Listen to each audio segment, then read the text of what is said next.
Do you think that overall in Malaysia, are our legal systems adequate to cover cyber sexual harassment? There are two things to say. So one is that there are certain laws that can help you. So don't think like, if something happens to you, there's nothing that you can do. There are various laws and policies that can actually help you get protection and prevent that from happening again. I've listed here a few of these laws: Penal Code and Communication Multimedia Act. These are criminal offense. We have the Code of Practice on the Prevention of Sexual Harassment in the Workplace. This is a voluntary code that Ministry of Human Resource put out. Then we have the Public Service one that applies to the public sector. We have Employment Act, and then there's the tort of sexual harassment. Tort meaning you can sue someone in the civil court, you can do a civil suit against somebody. So there is a framework. So that's important to note. However, the second point is also very important, is that the framework is not really comprehensive. There are a lot of gaps. So for example, Penal Code and Multimedia Communication. So those are criminal laws. So they cover certain offenses like outraging modesty, threatening, misuse of network and all this. They can be used and they have been used by people and police to charge someone for certain acts. So of course, the limitation for this is that,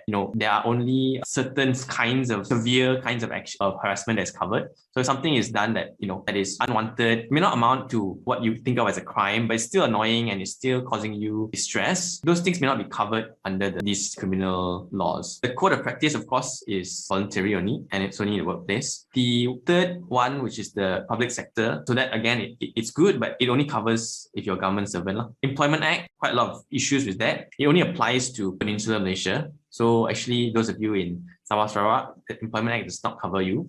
You have the ordinances. There's supposed to be some amendment to that coming that will add in the sexual harassment part, but that one has not been tabled yet. Of course, Employment Act is only workplace, and it doesn't really have a lot of, it's not that strong. So in a sense, if somebody sexually harasses you in the workplace, even if it's cyber, then there's not, and then nothing happens. The most you can do is report to the government, and then they can ask your employer to take action. So it's not really a strong mechanism. And then the tort is actually good, but of course, tort means it's expensive. You need to hire a lawyer, which can cost thousands of ringgit. It's a public process, and also it takes a long time, months or years. So in that sense, it's quite limited. So how do we get around this? So you think of it as, we want something that any form of sexual harassment happens to you, if it's cyber or happens to you physically, you want a system that can help you stop that from happening and get some form of justice. So all this framework, you can try and use it, but we know that it's not enough. So we want to propose one framework, the Sexual Harassment Bill, that can actually, so number one, improve the definition of sexual harassment, including to make it specific that cyber harassment is form. Number two is to widen the coverage. So not just in Peninsular Malaysia or